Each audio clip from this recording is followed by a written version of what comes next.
Hail them. Hailing frequencies open, sir. Hailing frequencies. Open. I don't know why I keep giving alien street food a chance. It's always such a gamble. Captain, we're being hailed. On screen. Hello and welcome to Hailing Frequencies Open, where we are trekking through the past and future of Star Trek. I'm your host, Mike Jones, and joining me in the virtual studio today, he might be a Comaloid in disguise. Be careful, I think it's Damian. Oh, if only I could shapeshift into something else right now to prove it. We have AI now. That can be easily. Yes, I'm sure that there's an app for that. Right, exactly. We can turn you into Iman with a couple clicks. Oh, yes, please. And also joining us, she was so much fun in our last episode. We just had to have her back. She is a theater award-winning actor, nominated costume designer, drag performer. She's performed at sci-fi conventions all across the country. She's our new best friend. Please welcome back to the pod, the one and only D'Manda Martini. Yay, thank you so much. much. Co-host. Yes. Thank you so much for having me. I'm very excited to talk about what is probably my favorite Star Trek original cast movie. Woohoo! Of course, if we're talking about a Star Trek movie, we have a guest that we have to bring on. Don't mind us. We're just mining her movie virginity for content. It's Lanita. That is correct. Welcome, guest. First-time watcher, long-time lover of the series. Right, and if you're just joining us for this rewatch series, the gimmick here, Lanita it's has no gimmick. It's real. It's real. It's not a gimmick. It's real. Is that Lanita has seen 100% of televised Star Trek, which Correct. is more than me. Mm-hmm. The same as Mike Jones. Mike Jones has seen 100%. I've seen everything. And but so we're going to speculate that you are the most Trek educated person to ever see these movies for the first time. Yeah, that's probably true. Yeah. Yeah. Well, of so course, excited. If you haven't listened to them, go back and listen to our episodes about Star Trek 5, Star Trek 4, Star Trek 3. Today we're talking about Star Trek 6, The Undiscovered Country. There was much rejoicing. Yes, such a good movie. Released December 6, 1991, with a screenplay by Nick Meyer and Denny Martin Flynn. Based on a story, credit goes to Leonard Nimoy, Lawrence Kohner, and Mark Rosenthal, there's no R. And it was directed by Nicholas Meyer, who, of course, also did Star Trek 2 and did a story treatment for Star Trek 4. Basically, the good ones are Nick Meyer movies. Oh, well, that tracks then, because I think this is a good one. Yes, Let's not bury that lead. Yeah. The crazy like production stuff, because again, we were talking about this before we started recording, but we're all of a certain age where we're watching stuff and we have to like look at the Wikipedia and the IMDb on the phone Every time. every time, and it is crazy to see like how much like craziness was going on to make this movie. So this movie is dedicated to Gene Roddenberry, who passed away after watching a rough cut and having a very heated fight with Nick Meyer that Nick Meyer now regrets. Because Gene Roddenberry, even though he didn't quote unquote have anything to do with the movie, still had very strong opinions about how things needed to be treated and how things were supposed to go. And he was very upset with how some things went. So this was the last movie that Gene Roddenberry saw. Well, and I love also that Gene Roddenberry was preemptively upset for how they were going to treat Saavik in this movie, and Saavik was not even his character. Yeah, right. Yeah, that was a Nick Meyer character. Nicholas Meyer invented Saavik. And the thing is, and that's what was that was his argument, was that was Nick Meyer's argument, that it's a character that I created. You didn't have anything to do with her, so I should be able to do whatever I want. And I mean, I think, in my opinion, I think they made the correct decision in creating the new character, Polaris. Let's jump right in with Saavik, because of course Well, Any casting surprises for you, Lanita? Anyone that you were surprised to see in this movie? So, honestly, here's the thing. Because we all knew this, but you did not. No. So here's what I love so much. I first thing, I love the long open. That is my favorite part of these movies, is that it takes me back to a time when there was production, where it was Yeah. like you were sitting there eating your popcorn and you're like, oh, the lights go down. And then just the long scroll of like, we're going through space. And here are the names of the people. Some people you know, some people you don't. Here's a new name, Kim Cattrall. What the hell's she doing? I was like, Amon? Huh.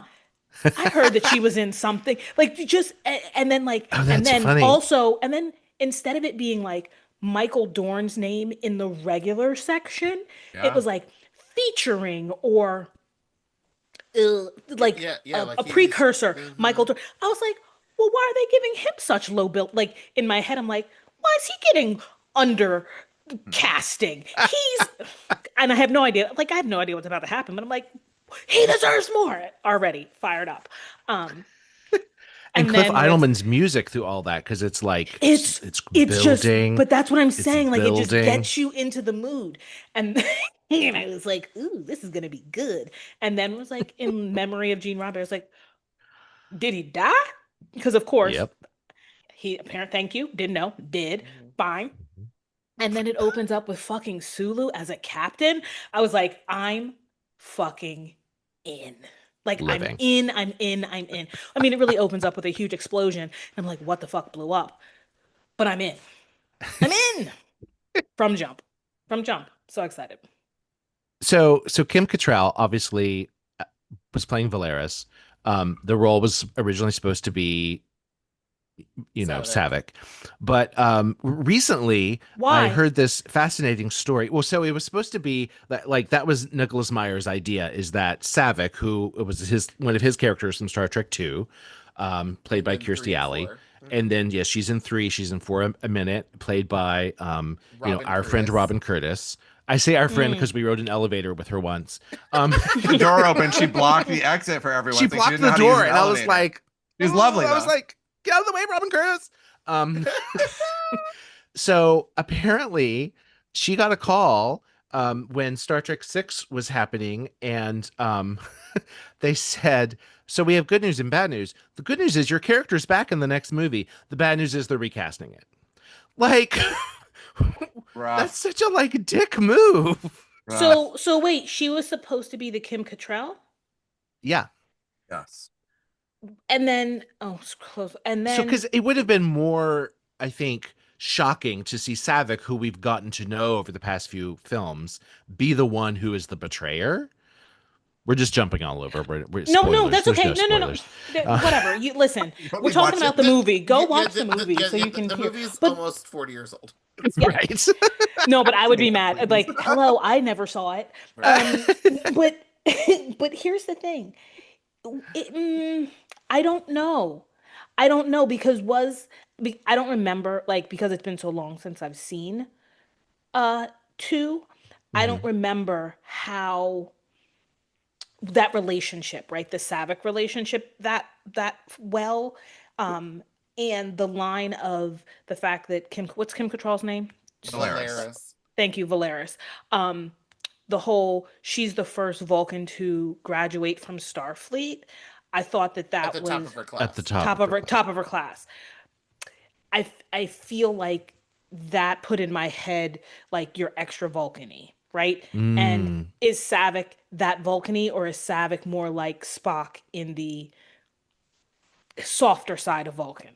So supposedly, and again, this is all conjecture and hearsay and second canon because it's Hello, that's what we talk about here all the time. Yes, but Savick, I believe, is also half Vulcan like Spock is. Okay. It So was that's why originally it doesn't- Savick was originally half Vulcan, half Romulan, and then Yeah. they cut that reference so that there's never any real in canon. Right, but in the Statement of that. books, in other books, Spock eventually marries Savick, and they have children together. So like, so again, I think, and like all of these books came out before this movie came out. So the pushback was this character who now fans have like fallen in love with, Got and you. is supposed to get married to Spock in the future and is going to have children with him. We're now getting rid of that canon, quote unquote, and we're going to make her a villain. That was like the big, like, the fans were going to kill us. Like, this is a terrible idea. We should It would have been a terrible, like, but that's a reason to not have continued with Savick in that role if and also, again, it would not have worked as well because logic above logic, you need a full Vulcan to be able to tread that line jumping ahead. For him to say to her, logic, what does he say? Logic is the start of wisdom. No. Is understanding logic is a start, not the end of what, like, Of wisdom, yeah. She wouldn't get that because that's true. She a Vulcan. So if you had Savick, then the whole premise sort of falls apart. I know we just jumped totally to the end, but also Kim Cattrall originally said no because she didn't want to play Savick. She didn't want to be the third Savick to be and then have to be the villain. And they were like, we'll like change it. And she was like, oh, okay. So she got that's great too that she understood ramifications. So she got to choose her name, which is great, which it contains Eris, who is the Greek goddess of strife, which is great. And then they made it Vulcan by putting Val in front of it, so she's Valeris. And then she chose her own hairstyle. She got to choose. Oh yeah, that harsh sideburn. Yeah, I love it. I love the headband. Hair. Yeah, I love it. Yeah. And a headband. I mean, listen, that is bitch. That Gossip Girl crowned a headband. I love metal. It's like a metal headband. Metal, right?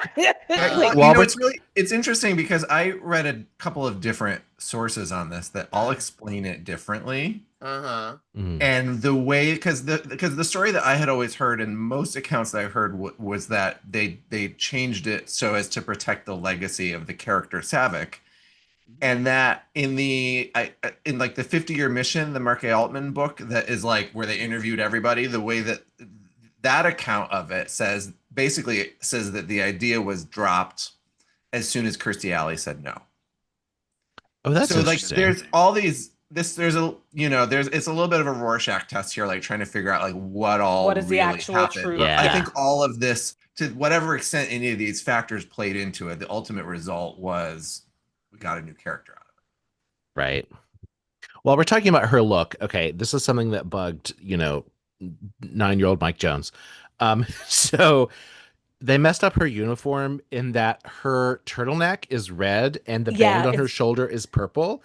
And I later read that was a real mistake and they didn't catch it until they'd already filmed a few days. And Nick Myers was like, no one's going to care about that.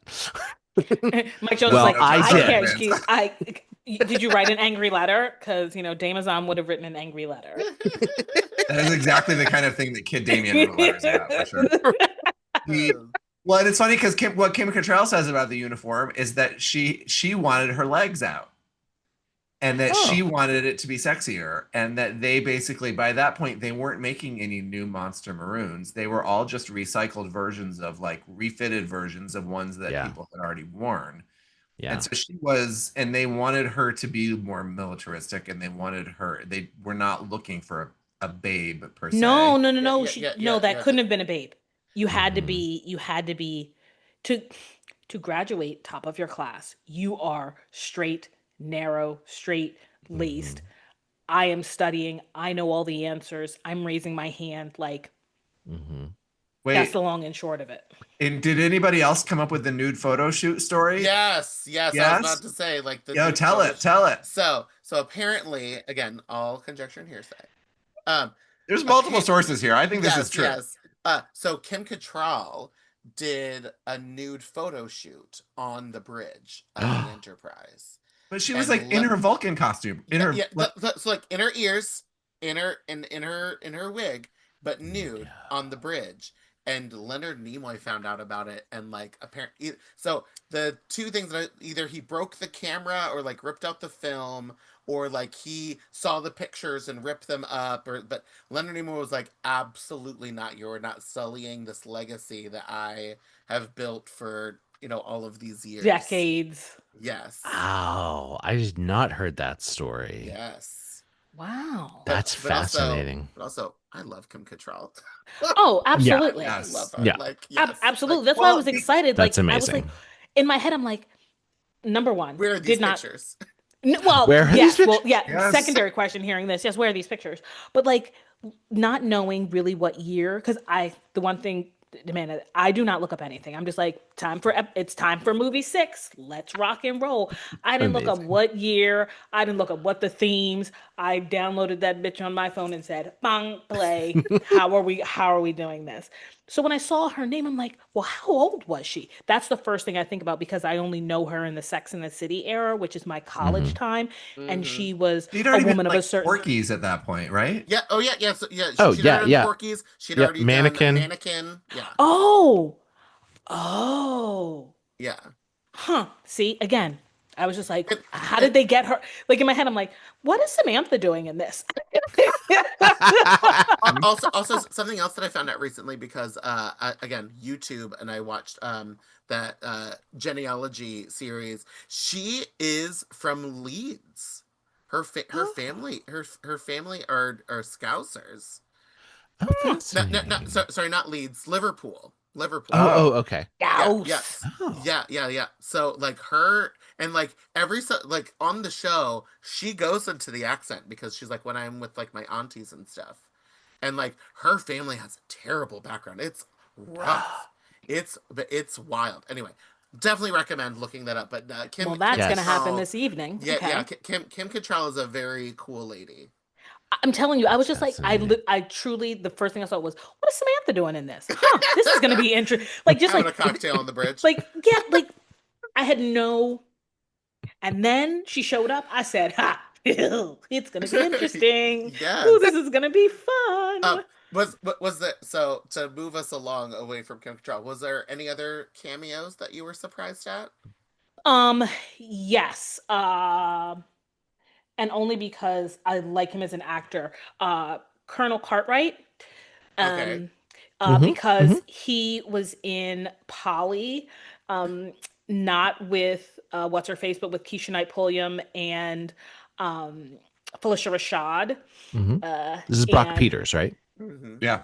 Well, I was like, I love him as an actor. So I was like, ooh, fun. Well, to Kill a Mockingbird, obviously he's Joseph Sisko. Yeah. Right. Yeah. You know, no, didn't. One-eyed patch dude. Bad Scout. Yes. Christopher Plummer. I saw the name and I was like, Captain Von Trapp. Yes, and I saw the name. I was like, "What's Christopher Plummer doing in this?" Okay, fine. Let's see what happens. And then he showed up. I was like, "Oh, you ain't got no eye. You don't have no hair. Oh, you got bad skin. You need sunblock." This is how my brain works when watching these movies, because I'm like, "You did not age well." As a Klingon. So I watched. He got a little video, sunburn from the explosion of I'll be pissed if you've watched the same one, because I would like to. I'd like to think that we're not watching entirely the same videos. So Christopher Plummer played Henry V on stage, and you're nodding like you know the story already. He played, and his understudy was, any guesses?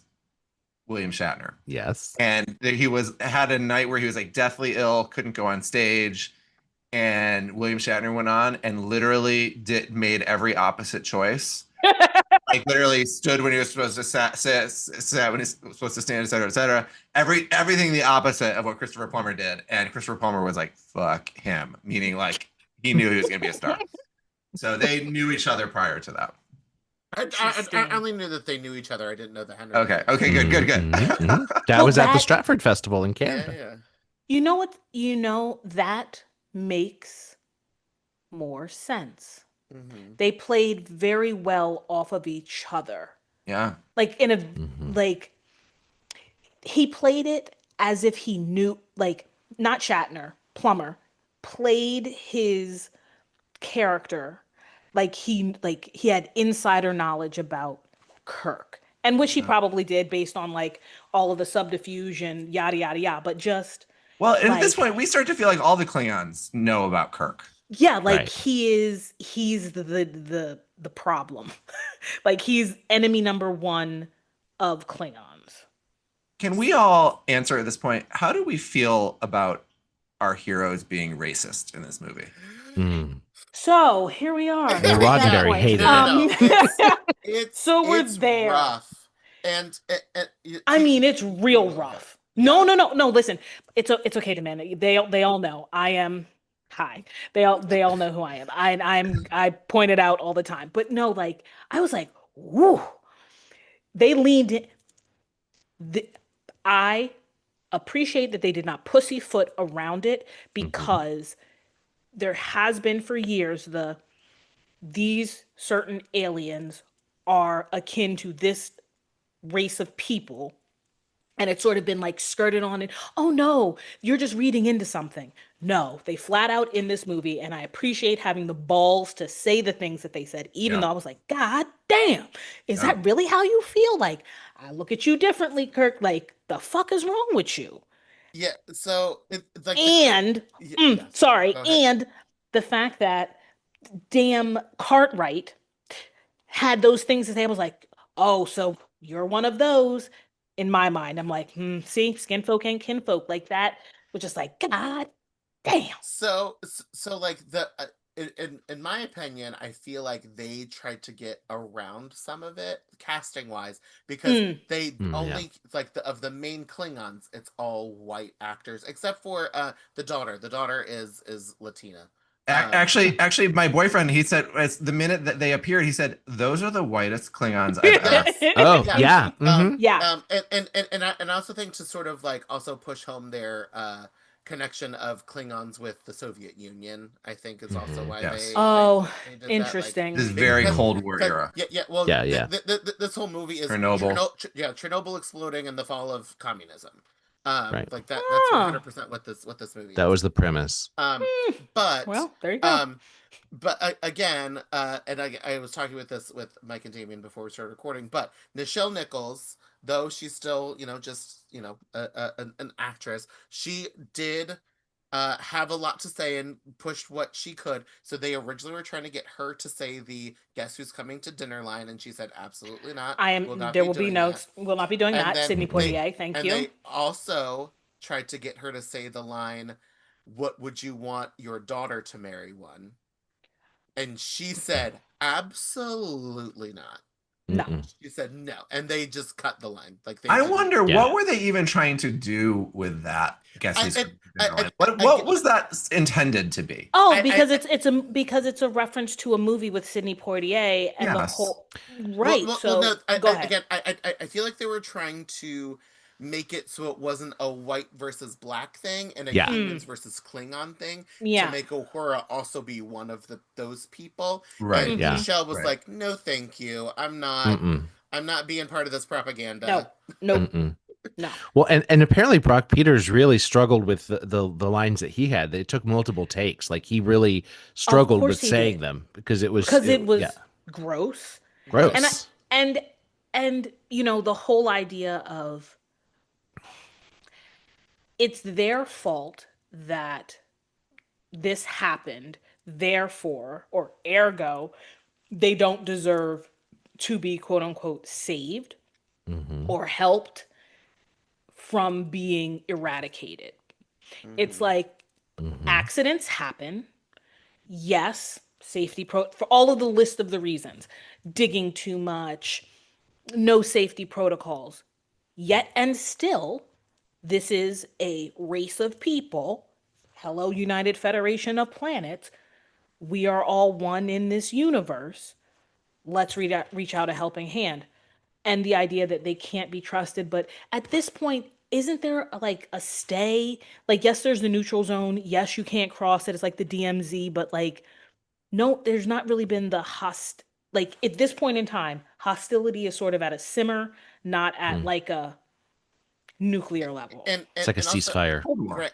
and also that was part of Gene Roddenberry's complaint about a lot of the films, is that they were falling into more militaristic things, and he was like, no, this is the future. There's no need for military. These are peaceful, information seeking people. This is not military. And explorers. That was his, and so like that was Gene's sort of like big complaint. And especially about this movie, he did not like that it was this poised military, like trying to sort of take over the Federation. Of these people wanted to like keep war. Yeah. In that conference room scene. It's such the Roddenberry box, they call it, right? Where it's like, it's like, because Star Trek has always been the sort of allegory. This was the one of the more direct allegories. Like clearly this was about the end of the Cold War, which is what it coincided with when it was actually made. And you're like, how can Star Trek explore these questions and these issues if humans or all humans are as perfect as Gene Roddenberry wants them to be? Yeah, that's so limiting, and it's so hard for storytelling. Yeah, there has to be growth. In that conference room scene, they say, "Are we talking about mothballing the Starfleet?" Yeah. And they say, well, our scientific and exploration, wings will still be fine. But it's like, isn't that like it created this division in Starfleet that I didn't think was built in. Well, it goes into the idea of the military-industrial complex, that obviously war makes money and we don't want our funding cut. So if we no longer have an enemy, then we no longer get funding. Right. But there's no money, so blah blah blah. But yes. Also, Lanita, I feel like you might have missed one of the most surprising cameos in Star Trek history. Sure, let's go for it. Who? Christian Slater.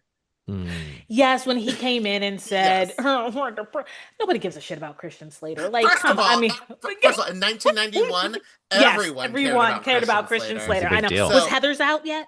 Yes. Oh, yeah. Oh, okay. So that's why. Heathers was out. He was about to be in 21. Pump Up the Volume had come out. Yeah. Okay. He was about to be in the freaking Robin Hood. Like, he was everywhere at this time. He was everywhere. It was it's so interesting. Well, here's the thing. I saw him in the shadow and I was like, huh. And then like it was like dim, and then they finally gave you a little bit of the light. And in my head I was like, oh, I know who that is, but so his mother is the casting director. And she knew that Christian Slater was a big fan of the show. And he also wore Kirk's original pants from the first film. Nice. Well, and he bragged steal that he kept everything. Yeah, and he also framed his $750 paycheck, because he took like union minimum wage for day player or whatever it was. Like he took like the minimum that you pay someone, and he framed it. That's that's kind of adorable. It is adorable. It is. I love the fact that Sue is like, are you deaf? Are you hard of hearing? I was like, he was, again, they're leaning into his comedy of it all, because he's been comedic since 4 with the whales. Mm-hmm. He has been funny since then, and he has continued to be funny. They want us to know where you are. Oh, you're not coming in clear. Like, just little things, and the way that he delivers it are very dry and my humor. It's the gay sass of it all, really. Yes. Like, it really is. Mm-hmm. It really is. Yes.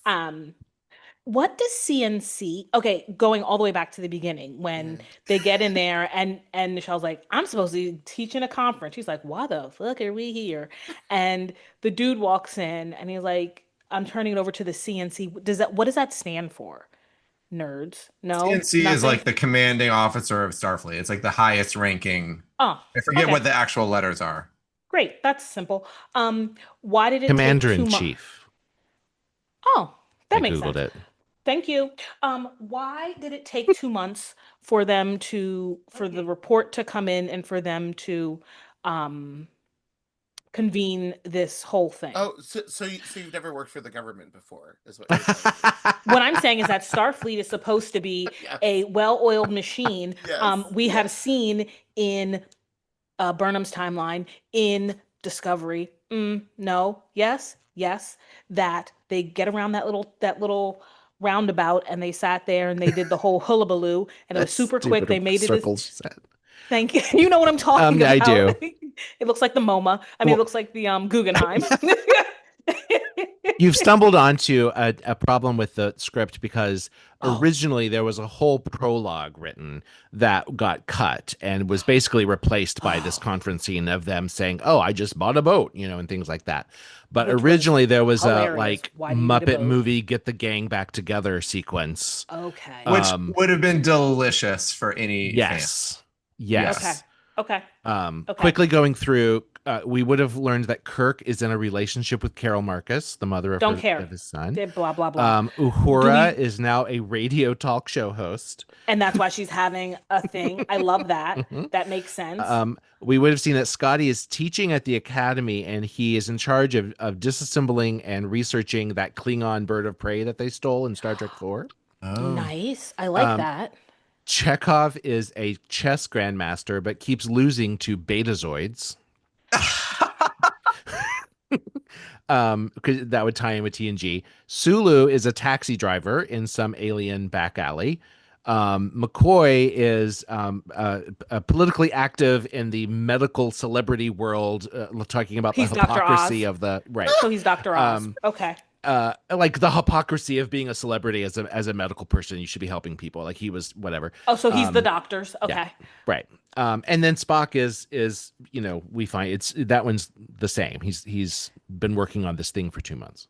Now, do we know why Kirk and Spock are so diametrically opposed at this point? Because I was taken aback by the terseness with which he spoke to him and said, "How can you speak for me?" I personally would have been like, "I don't know who the fuck you think you're talking to. I'm helping you because you're the only, I'm thinking highly of you that you can do this thing and only you can do it." Why do they not like each other at this point? Did something happen, or is that just to help? No. Okay. I think this is like Spock is he's forcing his hand. Yeah. He doesn't know that he can convince Kirk this? to do it on his own, Yeah. and so he's forced the issue. Right. He's instead of like talking to your friend that we're gonna go do something, you voluntold your friend what it is that they're gonna go do. And do you think that is because Kirk would have been like, "No, we're not doing this because we're 3 months from retirement"? We're probably 3 months from retirement. It's also the Klingons. Yeah. Okay. So he pushed him. Well, and there's an interesting moment when he says, they're dying, and Kirk says, "Let them die." And there's a audibly gasped. Right. There's a take where Shatner then kind of waves it off like, "Okay, I heard it. That was too much," and they didn't use that take. But Shatner was like, "Why would Kirk say this? Like, we have to diffuse that by him being like, 'Let them die.'" Okay, I hear it. At least that's the story I heard. Yes, same. I audibly was like, "Yeah, what?" Like I wish it was in. It would have made me not be so like side-eyeing him. And to be honest, that's probably why their director didn't do it, because they kind of are like, "Well, is Kirk not gonna do this?" Like, yeah, right? Is he gonna give it his full weight, or is he gonna like sort of phone it in and try to? Okay. So it's like I get the choice. I don't think. Do I like the fact that Kirk did it? Do I think that he probably wouldn't have? Yes, but for the movie's sake and like what the movie was trying to do, does it work? Because then you're like, I don't know if I like this Kirk. Yeah. Right. Yeah, right. kind of. And Valeris gets to throw it in his face later because somehow she overheard that conversation, even though she was on the ship.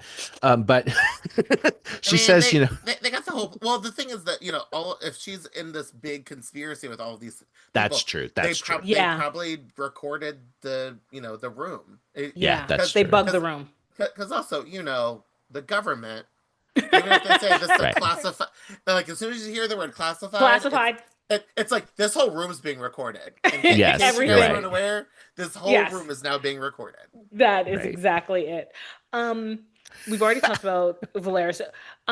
Side note: open flames on the spaceship. Spock, why are there so many candles? What the hell is happening? Are we trying to break down? The mood. Vulcans are very into ambiance.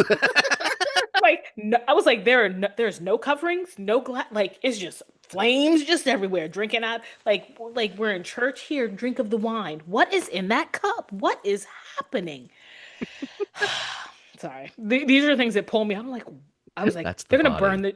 they're gonna burn the ship down. No, that is the I love blood. it. There was, there was no Right, cracker that's the given. blood. You're right. That's the blood. Sorry, I'm not a Catholic No, listen, I or was a Catholic Vulcan. school. Very good. Okay, go ahead, Mike Jones. I have my Um, my list of business. So, Kirk definitely shows us that he is going full in with this and Yes. not half-assing it when he invites them on board for a dinner, which Yeah. seems to surprise everybody. And that dinner scene, it's so fascinating. Well, first of all, the production brain in my head is like, what the hell are they eating? Doc. That's So blue. first of all, I love the just going through the motions of Yeah. we would be delighted to Yes. come Yeah. join you Yeah. on Yes. the ship for dinner. Thank you. Mhm. I was like, yes, correct. It also You're right. took the actor who plays Gorkin, it took me a while to realize what I know him from because at first I didn't like get his face and I was like, who is he? So when I looked him up, he is the creepy servant guy in Titanic. So that David Warner. yeah, Oh, David Warner. yeah. So in Titanic, he's the guy who works for Billy Zane, who then like tries to kill Yeah. Leonardo DiCaprio. Oh my God, I never Oh. would have put that together. Yes. And I'm like, okay, but that's not it. That's not it. And as I'm scrolling through, he's Ra's al Ghul in Batman the Animated Series, and I'm like, that's why I know his voice. Yes. Wow. He's Ra's al Of course Ghul. he He's is. also been in a million other things and is like, But that's okay. That's where He you was in- know him from. He was in the last movie. He was in Star Trek 5. Damian, I think your audio is unplugged. How am I now? Sorry. Yeah. No, you're good. Yeah, you were It's just, definitely saying present something. buttons. Oh, no, what pearls David of Warner was wisdom also did in we- Star Trek 5, and he was the Five Lights Klingon or Cardassian rather. Yes. Oh, right. Yes, right. Great actor. There So- are 5 lights. 4 lights. I forget. Okay. All right. Cool beans. Oh, and I didn't trust Chang to begin with. Oh yeah, well, Mhm. he's 'Cause he was Christopher shifty. Plummer. You're not supposed to. I mean, he was just so shifty. And why? Cocky. It wasn't. Yes. However, it was sort of again the familiarity that he spoke to him, like he had been reading his personal logs and had been sitting in his room cloaked listening to his deep dark secrets, the way that he spoke to him. And I wanted to say, sir, you shouldn't speak to him like that. He will punch you in your face. Like, you have one eye. Do you want the other one? It also makes me wonder in universe if he was like on the Klingon ship of like the Klingons who like killed his son or something. Yeah, like, you know yeah, what I mean? yeah. Yeah. Sure. Like you definitely get that vibe. Like, oh, were you like the brother of the guy? Correct. I Like, never oh, thought of that. Yeah, totally. like I want to tell, like behind, like I want to tell you, I was the one who served the final blow, right? Like, right. But you don't know that, but I know that. That's why you hate us. Right. Mm. So like that whole dinner, like they're trying to all be pleasant, Mhm. like real Cordial. hard. Yes, Not even pleasant, just cordial. And then like Chekhov puts his foot right in his mouth when he goes, Yep. well, every human has, or every being has human rights. And she just real quick goes, just listen to yourself, human. Yeah, because she's like, bitch, I am not a human. Like, I am Klingon. One thing straight. Yeah, let's get one thing clear up in this room right now. Correct. Because like even when he said, I went, ooh, I'm like, I forgot about this, and she just like, nope. And also, let's just talk about her eyeshadow. Yes, ma'am. I love a garage door. And a garage door like trapezoid that she has going on. Like, yes, the eye makeup I did enjoy. I was not so keen on the rhinestone like headpiece thing. Yeah. It just it served up I'm a pretty princess, not I'm a warrior whose dad is like the head of it was like I'm a diplomat's daughter, not I am a warrior. Because my Klingon ladies are the ones of like next gen and like the boob windows. Yes. The boob windows. Right. Yes, the boob sisters. windows. Yes, the Duras sisters. Dummies. Yeah, Such yeah. dummies. Yeah. But no, I love the dinner. The dinner was great. We Trying first to be like, what are you eating? Trying not to be grossed out by the fact that they're like shoving worms in their mouths. It was great. Blue worms. It was a little bit Temple of Doom. Yeah. Yes. Mm-hmm. Exactly. Exactly. And we start getting some Shakespeare in this scene. And then, you know, spoilers, there's a lot more Shakespeare, which I loved.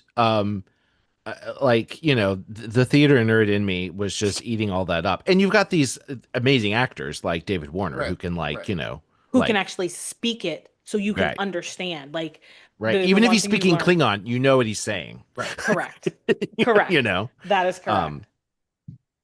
And then, I did think that maybe there were points where I thought like maybe To Be or Not to Be was maybe like the most obvious choice. I don't know. Yes.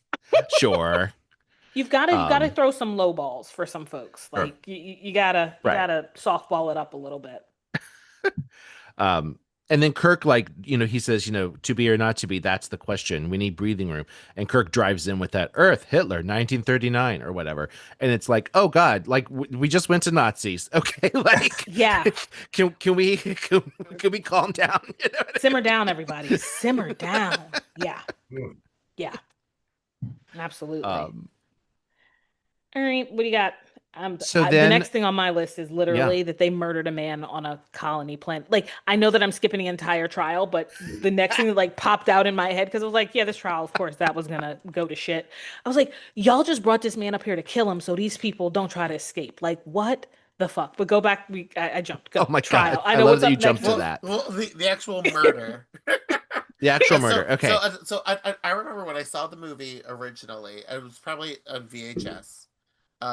But I remember when I first saw the movie, how cool it was that like when they got shot, like their blood like floated, and then when the gravity came on, it like all fell to the ground, like being like, that's so. But it was awesome though, because that's exactly what would happen. Like, and I like the color. Okay, yeah, they have purple blood. Yes, but that shade of purple, I did enjoy. Yes, I was like, that's the right choice. I don't know if this is true or not, but I've heard that they didn't do red because it would change like the rating. It would make it too violent. Yeah, they wanted to be a PG rating. Yeah. But didn't they always not have? They always had not red blood. No. Even in TNG at this point, we've seen Klingons bleed red. See, my brain wiped that out. Okay. And even though it's a plot point later in the director's cut. Yeah. When they, in the director's cut. The human guy. That's who not played Klingon by Odo. In a Scooby-Doo mask. Which, by the way, the version that I saw on Paramount Plus did not have Renee Auberjonois in this movie. Yeah. It's not the director's cut. It's not completely cut. That's crazy. That's wait, what? Renee Auberjonois, who plays Odo, is one of the conspirators in this movie, and he was cut from the original release of it. And then in the version that you watched, was there a sniper that falls out of the window? Yes. Okay, so that's the director's cut. So that scene was not in the original theatrical release. It was later put into the VHS and then broadcast versions. But since there have been multiple versions that have gone to the multiple streaming services, where some have the theatrical release, some have the VHS release. Yeah, he fell out the sky. Yeah. So you watched the director's cut. Okay. There is a version. Odo supposed to be? I think the director's. I might be. You're right. There's so many different versions. Yeah. So again, the one that I watched on Amazon Prime was officially called the director's cut. The director's cut. Okay. And was Renee Auberjonois in that movie? Yes. Okay. Yeah. So in the president's office, when they're like, "What are we gonna do?" Yeah. There was a scene written and filmed with Renee. I'm so bad at his last name. Odo. It's okay. Odo. That was kind of like, it was very Desert Storm, Oliver North, like this. He comes in with these literal flip charts of like Oh. battle plans, and he's No, like, didn't get that. basically we could clean their clocks, we can clean their chronometers. Like they're weak, we could go in, extract Kirk and McCoy, and not with minimal damage. And the president's like, I'm not going to break the law. They're going to stand trial. So then at the very end, the Klingon with the sniper who falls, you have, I think it's Worf. Yeah, Say, this isn't Klingon blood. And they like pull off a Scooby-Doo mask, and the Klingon sniper was that guy with the flip charts, Odo. Oh. Not what I saw. Nope, didn't see that. Isn't that funny? Yeah, I love that. Yeah, so there were no Klingons there were Klingons in the conspiracy, like, Chang. But but in that room, it was another human. Huh. But anyway. Interessante. And also, that the Michael Dorn Worf in this movie is not Worf that we know. That's his grandfather that he is named after.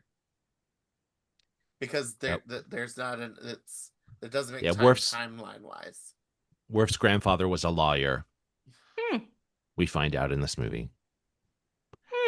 It is weird that he's named after his grandfather. I mean, they don't really explain it, but that's how it was explained to Michael Dorn, right? Yes. That's what, yeah. But the makeup is different too. Well, that broke my brain a little bit. Yes. And I know, like, I should have realized that it's not war, but so when I was little, I just always assumed that Klingons just live longer. Literally, thank you. Yeah, and that I mean, Vulcans do. Yeah, and that this trial is then what prompted Worf to then join the Federation. Oh, I like that. Like when I was little, that is what I always with put the headcanon. D'Manda. I'm telling you, like the fact that you literally just said that that's his grandfather. I was like, logically, yes, but in my head, I'm like, but no, it's Worf. Like there's only one Worf. There isn't, but okay. All right, my bad. I did enjoy the trial, though. I enjoyed the non-universal translator. I love the UN holding it up here in my head saying, are you getting the real translation? Are they really telling you what's happening? So, another fun little tidbit. The actor who plays the Klingon translator, who's reading English, is one of the Klingons who was like the captain or whatever in Star Trek V. And so, like, the end story is he's been demoted to being a translator in court because it's the same actor and like the same makeup. Wait, is it like the WWE like hairband Klingon? I'm not sure. I'm not 100% sure because I wasn't paying attention. It was one of the things that like you read and But it's I love that. I love that. You've been demoted. But that's hilarious. He's now the courtroom translator. Right. But also the whole like don't wait for the translation, answer me now is also like a direct like quote from is it Chernobyl? From the UN, I believe. Yeah. It's some UN. Yeah, it's from like one of the UN trials. Oh. God, and he kills that line. Like yes, he does. Like, that whole scene is beautifully shot, if I can use the term, like the grandeur of the space honestly kind of reminded me of what they did in the Harrison of Potter, where you're standing in the middle and everyone's, but not as grand. Like someone watched this and said, oh, that's how we do trials in future time and not normal court. Like it was cool how there were so many levels. Like how many people are in this court and they're all able to yell and be like, it's terrifying. Yeah. But they're standing there 10 toes down. Trial. But they're standing 10 toes down in what they know they didn't do because they know they have to do this. Like, that's one of the, like, Kirk stepping up to be like, this is part of the gig. And, like, the thing is that, like, they still didn't prove that Kirk did it. No. But they got him on the technicality that because he's the captain of the ship, as he admitted, responsible. Yep. Right. I mean, that's Jim, they're setting us up. Yep. Of course they are. In every show, the captain, who's the captain of the team? Me. You lost, you're out. Yeah. Right. And then they go, okay, now we get to the murder planet. Like, they brought that man up and just killed him. Like, come on, y'all. They did. Like, they said, you can't survive out here. But because you don't believe us, this dude We don't know where he came from. Right. Exhibit A. And it's like the day after tomorrow. No, things that don't matter. This man. This man. Right. It was like day after tomorrow as the dude is trekking to get to Jake Gyllenhaal in the library, and people are just like frozen on lake. I was like, it is very Kiki Palmer. I am so sorry to this man. I'm so sorry to this man. I was like, God damn. And also, you watch him literally freeze in those 5 seconds that they're outside. To death. Yeah. While He's they are literally talking. dead. Yeah. He's alive. He is dead. I mean, rigor mortis, done. I was like, yes, damn. I did like the new aliens that we saw in the prison planet. The ones with penises on their knees. Yeah, the big blue guy. Which also fun story from the IMDb. Shatner did his own stunts, and he accidentally went into that fire. Like, when he landed in the fire, like that wasn't necessarily on purpose. But wow. It was a good little. I liked all his little stunts. His little stunt fighting was pretty good. I did like. I did want to know.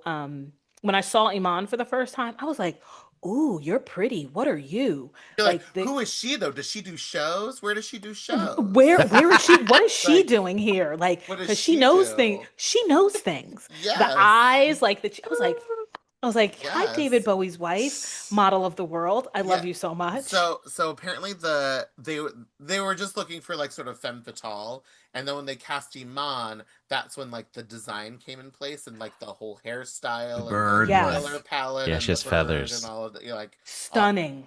Yes, stunning. You know what? She had to die. I'm embarrassed to admit that I didn't realize that she names herself a cameloid. Oh.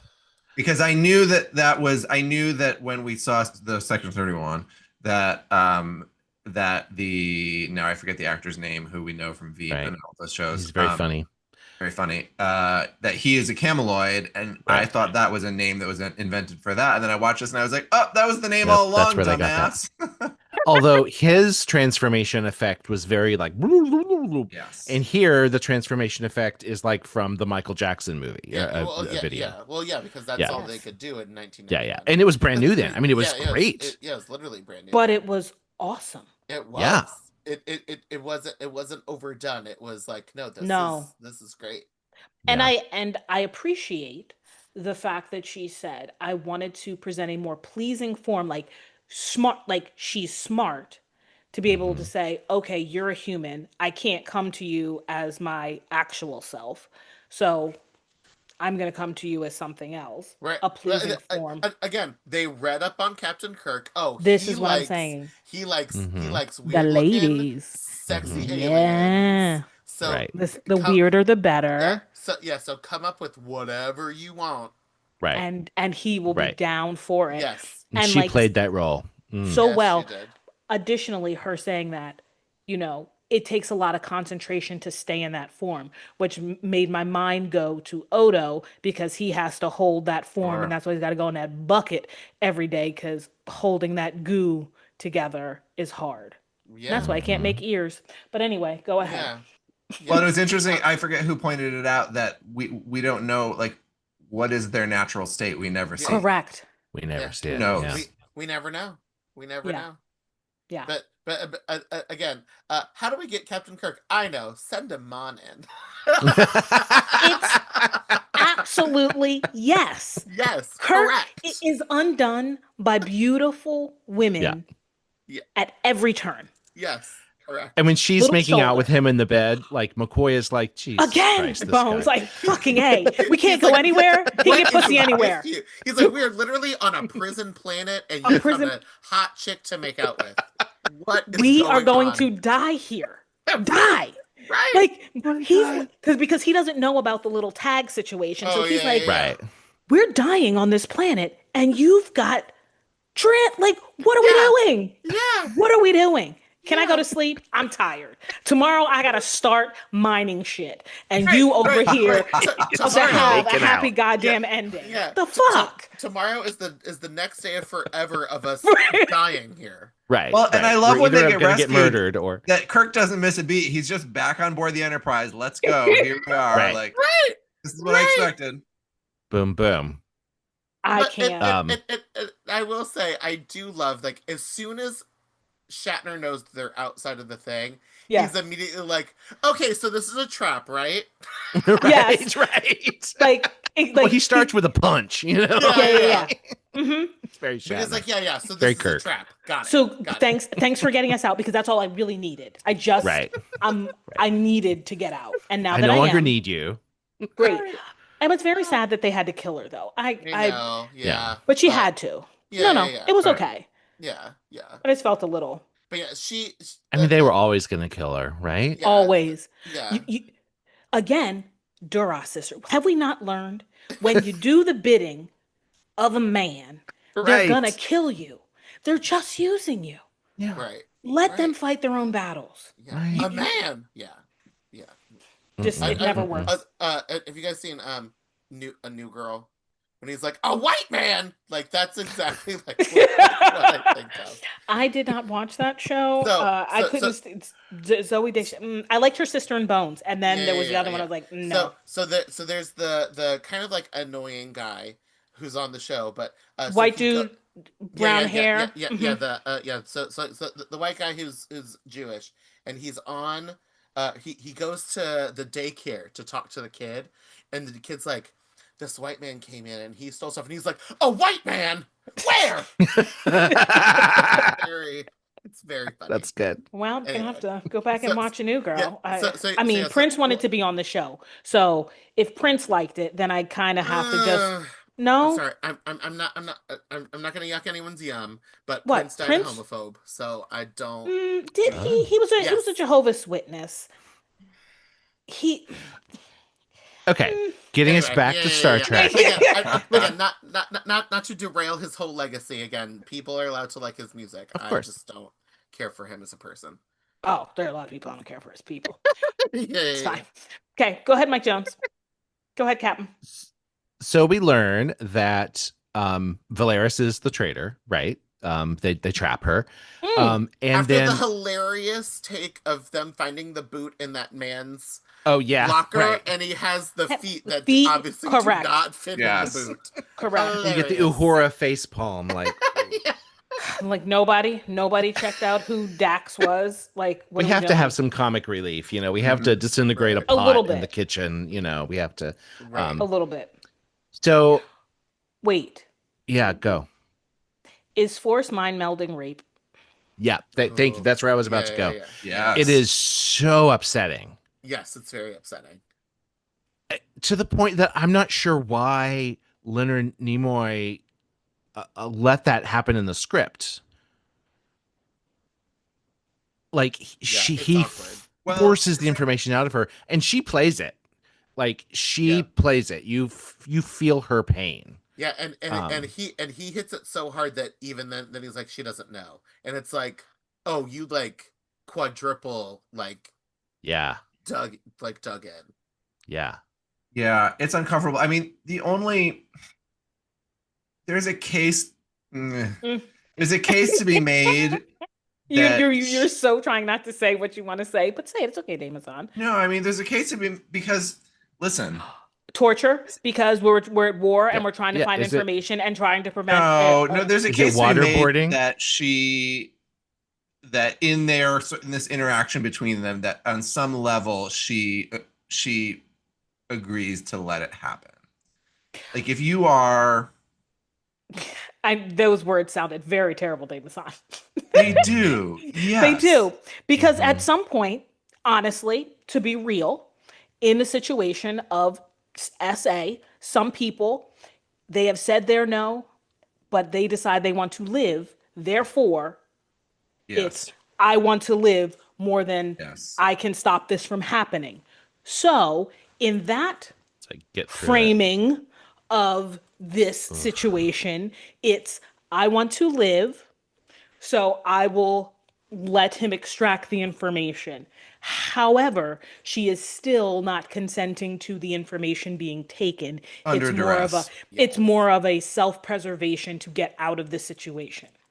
Right. If I can clean up the way because it's a very delicate, and we all know it's a very delicate situation because no means no, and you need to be enthusiastically yesing, and consent can be revoked at any time. Like everybody on this podcast knows this. I hope that everybody who listens to us knows this, so that when we're having this discussion, it's not flippant. That's why I literally just said it the way I did. Yeah. Because that's the way it felt to me, where it was like Vulcans have the ability to mind meld and extract information, but usually it's just open your mind to me, and the person is enthusiastically, in quotes, enthusiastically saying yes. And then it is sort of like a sharing of information versus a taking of information. Right. And it started wrong, but then when it was double-handed, she was in pain. Yeah, she tries to pull back. Correct. She pulls back, but it's interesting because some of this is taken from my memory of having seen this like many, many, many years ago, right? And so I remembered that this is an awkward thing that happens that that is twisted and shady and all these things, right? I watched it with like this critical eye of like, at some point, does she allow it, or does she like what are the dynamics of, and then it's like she pulls back, but then she continues to pull back again, and he uses a second hand. Correct. Yeah. That's where yes. Yeah. Yeah. Yeah. Well, so, it's I'm sorry. No, I was just gonna say, so in an X-Men land, where telepathy is a power that happens all the time, it is definitely a huge thing of, yes, you like surface thoughts are like things that like people just outwardly project and like you can't like keep out, like taking like some of that, like, because it's also telepaths, their first skill to learn is to push things out instead of letting things in. Because there's things coming at them all the time, but when you go in and then take something, like that's like the no, and it happens a lot in X-Men universe, and it's always like villains who do that, who are the ones who do that, and then when a good guy does it, it's like, ooh, girl, that wasn't right. Well, we needed to just get it. So like, and it's like, we'll deal with it later. And it's like, it's like, but are we going to talk about it later? Because I have a feeling that we're not going to talk about it later. We're just going to push it off as like, oh, we needed the info. But that's what I'm saying. It's sort of like it's presented as we're at this critical juncture in the quote unquote war. Like, I'm just, because they're not at war, but just like in this race to get to where they need to go so this man is not murdered. And to get information that we don't have time to get otherwise, we use the tactics of people that we abhor. The ends justify the means. Correct. Right. And unfortunately, I feel like it sullied Spock a little. I'm like, you use the thing that makes you special. Yeah. For nefarious reasons, even though it's for a quote unquote good purpose. Quote good, yes. Right. You have to do because anybody who's listening who doesn't watch this, quote unquote good reasons. No. I think it's interesting that she doesn't say, when they say where's the conference, she doesn't say I don't know. No. She says I don't remember, which implies that she does know. She did know, but she doesn't know. You know what I mean? Like, not that justifies him doing it, but if she had said, I don't know, and he still did it, it would be worse, I think. She says it's a choice. She says a lie. And she says I have taken this information and I've hidden it from my own consciousness. Oh, I didn't think about it that way. Right? Because she says, I don't know. And then he says, she calls it a choice, right? So yeah, she does. She put says it somewhere in her brain where she and can't reach it. A lie, and she says a choice. It's all just icky. It's definitely icky. But the thing is that this, it's like what's his face, Peter Jackson coming to direct the fourth or the third Potter movie. Like, it takes a dark turn. Like when it's not so happy. Like, yes, it was sad when Spock died, but he came back to life. It, sad when Kirk's son died, he stayed dead. That type of deal. But this film, I feel like just said, we're going to put the heavy hitters on the table to like Here's racism.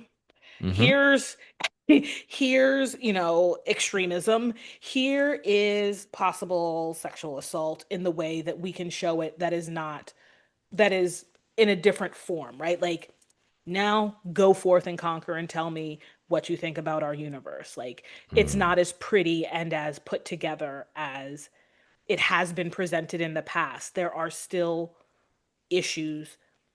Humans, quote unquote, are still going to be in conflict with themselves and what they do to other people and how they justify why they did it and the reasons. This is the closest the original series cast gets to a pale moonlight in the pale moonlight moment. Yeah. Yeah, it was rough. The good of It the was many rough. outweighs the good of the few or the one. Yeah, man. Right. They would have pulled the lever and run over the one instead of the group of people at the end of that track. Logical. Very logical. But also, this is the whole extremism thing, right? Like, I was like, Spock and Kirk, they're just talking about like the extreme nature of things, and like the truth is somewhere in the middle. I feel like we, looking at it from this side, can see that that was wrong. The way they talked about the Klingons around the table was wrong. Like, there are real definitive non-starters that happen in this movie that had to happen to make the movie, but still it's just like, damn, y'all, they sullied, like, they took some of the shine off of Spock. They took some of the Well, shine off of Kirk. well, and Yes. Uhura had an interesting line, amazing. At the very end, where they come back and she said they could have prosecuted me. I felt the same way as Lieutenant Valeris. Right. Yeah. And so they're all sort of like, they made the right choice, but they live with the icky feeling. Yeah. In that final shot of everyone on the bridge, and there's no extras. It's all just our main cast. I was mad that Sulu wasn't there. I wrote that. I was Of like, course, yeah, Sulu is on his own ship. He got But a I know. nice farewell, though. He He had a moment did, to but the leave. ending was sad for me. Like, I Yeah, felt well, a tinge of like sadness. I think they tried to make it kind of this uplifting, like, future thing, but the bridge is ripped up. Like you said, our characters are tarnished. The Enterprise is a character is also tarnished. Yeah. Like, it is. The movie doesn't really end on a positive note. Not that it needs to. Not that every movie needs to. But In Star Trek land, it yeah, it does. Like, if you yeah, think about all of Star Trek up to this point, it is usually tied up in a neat little bow.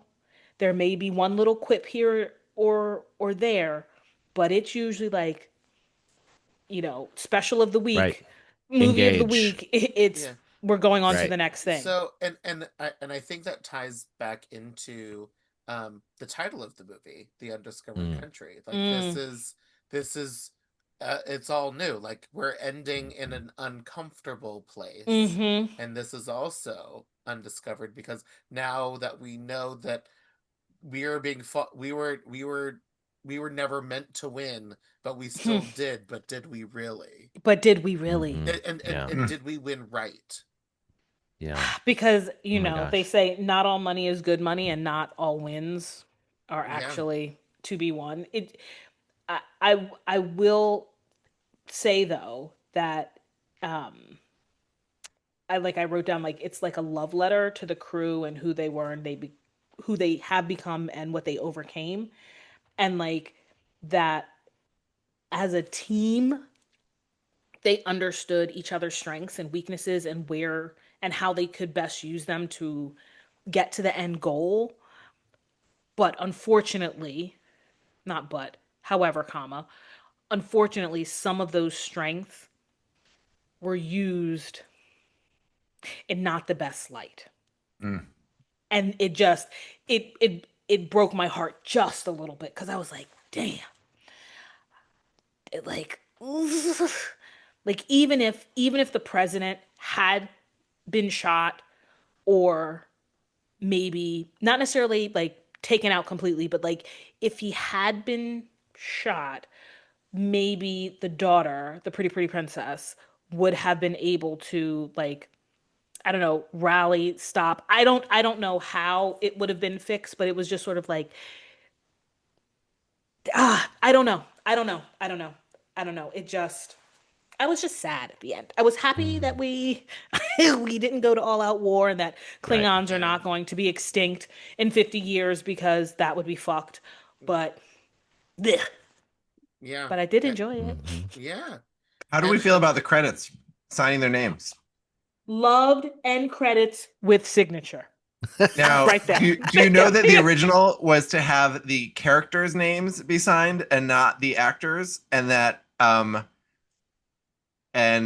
was, I feel like, I think this is Nicholas Meyer telling this, that it was Nimoy being one of the executive producers of this movie who pushed to have the actors sign their names instead of the characters. That's better. But I think it makes sense because we see their names in the beginning as typeface. Yeah. And then you get to see them at the end. So, but also, go ahead. So I was going to say, it reminds me that I kind of miss the way that opening credits are in movies. Yeah. Like I kind of miss those. Yeah.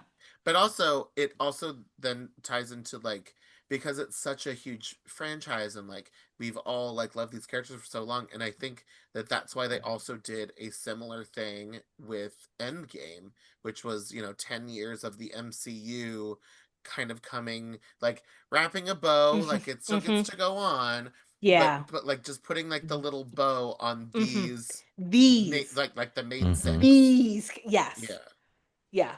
I'm telling you, the shot. I really enjoyed this movie. Like even with the heaviness of it, I really enjoyed it. Like it really showed growth in each of the characters like over the years. The way that like, yes, Kirk's always gonna find a lady to love on. Scotty's always gonna figure out how to get more power and load up some torpedoes. Bones is always gonna be there like, come on, y'all, like what are we doing? To try to fix and save that man, the chancellor. I don't know his anatomy, which is true. Like we don't, again, it follows true that nobody knows an anatomy of a Klingon because they're not within the Federation, right? Like they don't know anything. So he's trying his best. Like it really showcased each character, and even Nichelle got more to do, right? Like it wasn't like, I'm just getting a thing. Like she was more involved with all of it. Every Sulu got a whole different life, and you're like, yes, you're finally out on your own. Like everybody got something, and I enjoyed it. I like 6. I like it a lot. Good. I like it a lot. I wish it wasn't so sad at the end, but I do like it a lot. I was like, oh, because technically, when this came out, this was like the end of the original series bucket of movies. 1 through 6 is like TOS. We're done. Like nothing else was happening. You've seen them all now. Well, because by 1991 they were then putting all their ducks into TNG as a television series. Right. And soon Deep Space Nine was in the works. And this was transitional period. So that's literally why I felt as sad as I did. Like I didn't know that, but like as I'm watching, like seeing them on that bridge, I was like, that was it. Yep. Yeah. Because you're right. Seeing it in the theater, you could have walked out and gone home and watched, the new episode of TNG that week. You know what I mean? No, I was sitting on the I was literally of course, I always, D'Manda, what you don't know is that I will download it to my phone, and like it, like this was like 2 hours. So it's like, okay, I can watch it from the time I get on the platform till the time like I get to work, and maybe have like 5 or 10 minutes at work while I'm doing my little opening business. Pause, lunch, bang, next, ending on the train. And I was like, I had to stop myself sort of from being like, could I cry right now? I try not to watch things that I know that are going to make me cry, but this I was like, oh, I'm feeling a little verklempt. Like it hit something that I didn't know it was going to hit. Yeah. It feels like an ending. Yeah. It does. And it's an okay, even though it's a messy ending, or sort of like I won't say messy. It's not the prettiest of endings. I still think that each of these characters grew exponentially in the from the beginning of when we were introduced to them until this point. Yeah. Yeah. Well, I think that is a great spot to wrap it up. Please let us know what you think about this movie by reaching out to us wherever we are in socials. D'Manda, thank you so much for co-hosting with us today. Yes, thank you guys so much for having me again. I love talking nerd stuff, and especially when it's like, you know, one of my favorites. Again, I said when you asked me, like, this movie contains my 2 favorite female characters of the movie franchise, and that is Iman and her fun little femme fatale lady, and then Kim Cattrall being this our surprise villain. Surprise villain. Prize villain, indeed. Yes, we love. Yeah. And I just love the fact that it's like both female characters are like the surprise women. I mean, I don't think anyone was surprised that Iman was gonna be a bad guy. Like, oh, this pretty woman on the prison planet who's telling me to escape. Exactly. Sure. Like, sure. Okay. Yeah, meet me at can 11. Love it. Yeah. But yeah, like I again, I said it earlier, but like if it's not female centric, like I kind of don't care. So like that's why like this movie, I'm like, oh, even though they're the bad guys, I also support women's wrongs. Nice. Love it. Women's wrongs. That's amazing. Oh my gosh, yes. Well, we'll definitely have you back on. Absolutely. And talk more about comic books next time. Sure. As always, Damian, thank you for being a co-host and friend. And thank you, Lanita, our guest today, for letting us continue to exploit your movie virginity for content. On to the next. Listen, on to the next. That was very forced mind meld of you, Mike Jones. No. It is enthusiastically consented to. On to the next chunk of movies. Can't wait. Well, and listeners, you don't have to wait. We actually already recorded an episode about Star Trek Generations because we watched it out of order because of its anniversary. So you can listen to that one next, and then come back when we talk about First Contact. Yeah. Ooh. Alfred Woodard. Yes. Ooh, really? Yes. It's not a spoiler. She's like one of the. No. It's okay. No. And we saw her in Lower Decks. She's a surprise villain. No. Yay! I'm so excited. Again, she's another one. If she's in a movie, yes, Alfred Woodard. Yes. Thank you so much. Yes, Absolutely. thank you. Yes. But again, thank you guys so much for having me. It's been thank you for coming. Yes. And thanks for listening. Give us a review wherever you get your podcast. Make sure you like and subscribe. You can find us on YouTube now, on all the socials at Hailing Freak Open or at hailingfrequenciesopen.com. Tell your friends about us. Thank you all. And I will say, Hailing Frequencies closed. No goodbyes. Just good memories. Hailing Frequencies closed, sir.